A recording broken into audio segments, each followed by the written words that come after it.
Assalamualaikum warahmatullahi wabarakatuh. Saya Rafiah Riyadatul Ais dari kelas 12 Agama Madrasah Aliyah Negeri 1 Madiun akan memaparkan materi ilmu hadis kelas 11 bab 4, yaitu hadis berdasarkan sifat sanadnya.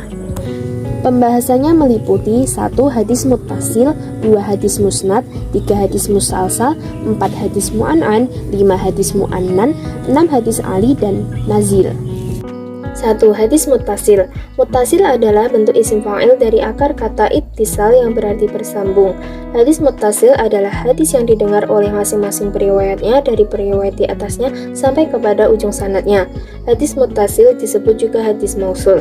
Hadis muttasil mencakup semua hadis yang riwayatnya bersambung, baik itu hadis muttasil marfu' atau sampai kepada Nabi, dan hadis muttasil mauquf sampai kepada sahabat, atau muttasil maqtu' sampai kepada tabi'in.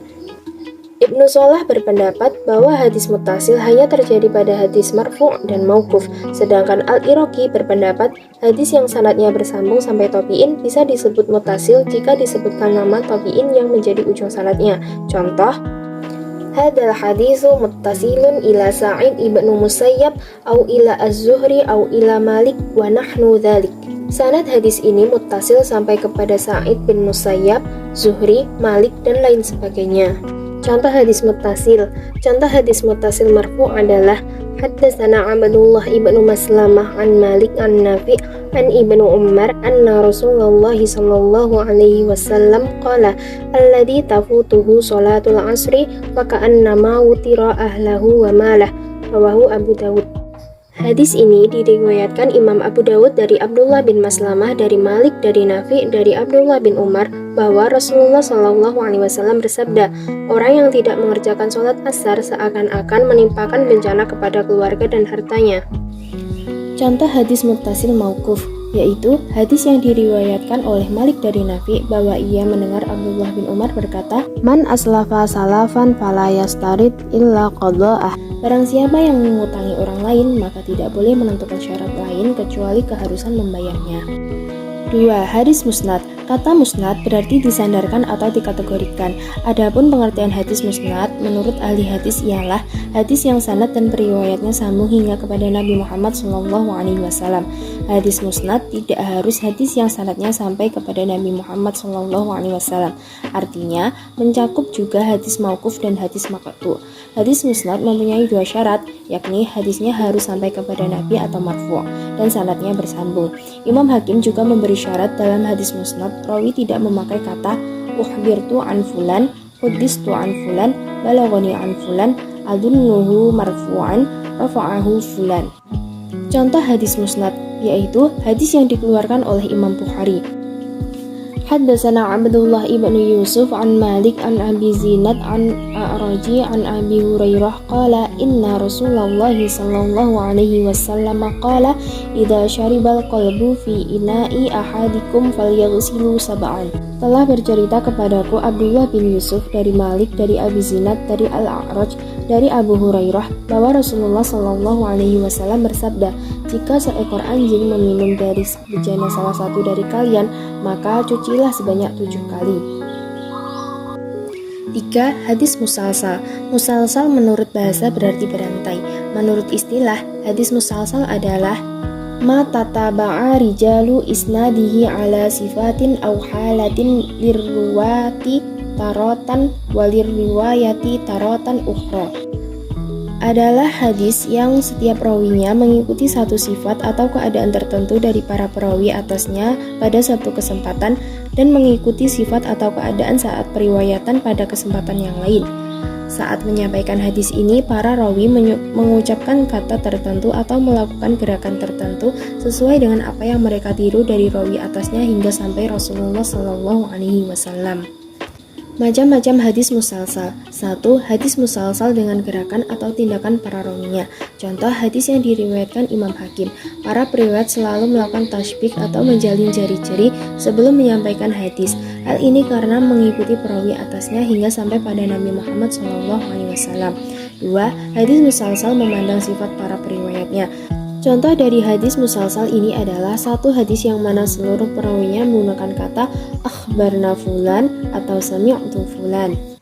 3. Hadis musalsal dengan perkataan para perawinya, yaitu hadis yang diriwayatkan dari sahabat Mu'adz bin Jabal bahwa Rasulullah SAW bersabda, "Ya Mu'adz, inni uhibbuka faqul fi duburi kulli shalah, Allahumma a'inni ala dzikrika wa syukrika wa husni ibadatik." Rawahu Abu Dawud. Wahai Mu'adz, aku mencintaimu, maka ucapkanlah doa setiap selesai sholat. Ya Allah, bantulah hamba untuk berzikir kepadamu, bersyukur kepadamu, dan beribadah kepadamu dengan baik. Hadis ini musalsal karena saat periwayatannya setiap rawi selalu berkata, wa ana uhibbuka, dan aku mencintaimu. 4. Hadis musalsal memandang waktu periwayatannya. Contoh hadis yang diriwayatkan oleh Ibnu Abbas radhiyallahu anhu. Aku menyaksikan hari raya Idul Fitri dan Idul Adha bersama Rasulullah SAW ketika Nabi selesai melakukan sholat Id. Nabi menghadap ke arah kami dan bersabda, "Wahai manusia, kalian telah menemukan kebaikan. Barang siapa yang ingin pulang silahkan, dan barang siapa yang ingin tinggal dan mendengar khutbah maka tinggallah." Hadis ini musalsal karena setiap rawinya memilih hari raya untuk meriwayatkan hadis tersebut. Hikmah dan hukum hadis musalsal. Hikmah dibalik keberadaan hadis musalsal adalah untuk menunjukkan tingkat hafalan rawi yang tinggi.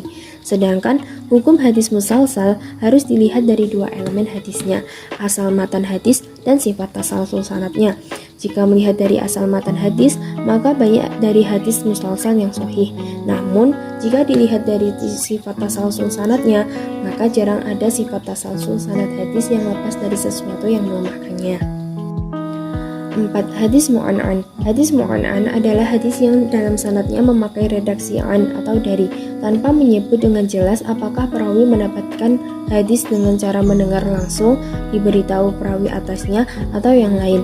Ketika redaksi an diucapkan pada sanad tingkat sahabat, maka ada dua kemungkinan, yaitu 1. Apabila sahabat yang meriwayatkannya termasuk sahabat yang sebagian besar hidup senantiasa bersama Nabi, maka redaksi an sama dengan redaksi sami'tu.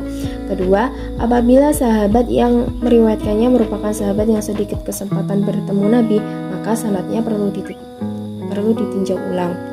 Contoh hadis mu'an'an yaitu haddatsana Utsman ibnu Syaibah qala haddatsana Muawiyah ibnu Hisham qala haddatsana Sufyan an Usamah ibnu Zaid an Utsman ibnu Urwah an Aisyah qalat qala Rasulullah sallallahu alaihi wasallam innallaha wa malaikatahu yusholluna ala mayaminis sufuf. Rawahu Ibnu Majah. Artinya, Utsman bin Abi Syaibah menceritakan kepadaku, dia berkata, Muawiyah ibnu Hisham bercerita kepadaku, dia berkata, Sufyan bercerita kepadaku dari Usamah bin Zaid, dari Utsman bin Urwah, dari Urwah, dari Aisyah, dia berkata, Rasulullah Shallallahu Alaihi Wasallam bersabda, sesungguhnya Allah dan para malaikat merahmati orang yang sholat berada pada saf kanan. Hadis riwayat Ibnu Majah. Hadis ini disebut hadis mu'an'an karena dalam sanadnya memakai huruf an. 5. Hadis mu'annan. Kata mu'annan adalah isim maf'ul dari kata kerja annana yang berarti mengucap lafal anna, sehingga pengertian hadis mu'annan adalah hadis yang perawinya mengucap lafal anna seperti haddatsana fulanun anna fulana. Hukum hadis mu'annan menurut Imam Ahmad dan beberapa ulama lain adalah munqati sampai diketahui urutan persambungan sanadnya. Sedangkan menurut mayoritas ulama, hadis mu'annan sama dengan hadis mu'an'an sehingga bisa dikategorikan muttasil selama memenuhi syarat-syaratnya. 6. Hadis Ali dan Nazil. Hadis Ali. Secara bahasa, Ali berarti tinggi, sedangkan secara istilah hadis Ali adalah hadis yang jumlah perawinya sedikit. Hadis Ali terbagi menjadi dua, yaitu hadis Ali mutlak dan hadis Ali nisbi. Hadis Ali mutlak adalah hadis yang memiliki mata rantai sanad yang pendek sebab sedikitnya rawi, namun dengan sanad yang bersih dari sesuatu yang melemahkannya. Ini adalah tingkatan hadis Ali tertinggi. Sedangkan hadis Ali nisbi adalah hadis yang memiliki mata rantai sanad yang panjang namun memiliki keistimewaan dibanding dengan sanad yang lain. Hadis Ali nisbi terbagi menjadi 4, yaitu 1. Hadis Ali yang disebabkan dekat dengan salah satu imam hadis seperti Imam Malik, Imam Auza'i, dan yang lainnya, meski setelah imam tersebut banyak rawi sebelum sampai pada Nabi Muhammad SAW. 2. Hadis Ali yang disebabkan riwayat dari kitab Sahih Bukhari, Sahih Muslim, dan kitab induk hadis lainnya. 3. Hadis Ali yang disebabkan periwayatnya meninggal terlebih dahulu. 4. Hadis Ali yang disebabkan oleh rawi hadis mendengar hadis lebih lama dari rawi yang lain Contoh, jika dua orang mendengar hadis dari orang yang sama, namun rawi satu telah mendengar hadis tersebut sejak 60 tahun dan yang lain mendengarnya sejak 40 tahun. Hadis nazil. Hadis nazil adalah kebalikan dari hadis ali, di mana dalam riwayatnya terdapat banyak rawi dibanding dengan riwayat yang lain. Menurut mayoritas ulama, hadis nazil lemah dibanding dengan hadis ali, kecuali jika ada keistimewaan dalam riwayatnya, atau seperti rawinya lebih alim, fikih, dan lain-lain. Jika demikian, maka hadis nazil yang lebih dipilih daripada hadis ali. Itulah pembahasan dari hadis berdasarkan sifat sanadnya. Terima kasih telah menonton. Wassalamualaikum warahmatullahi wabarakatuh.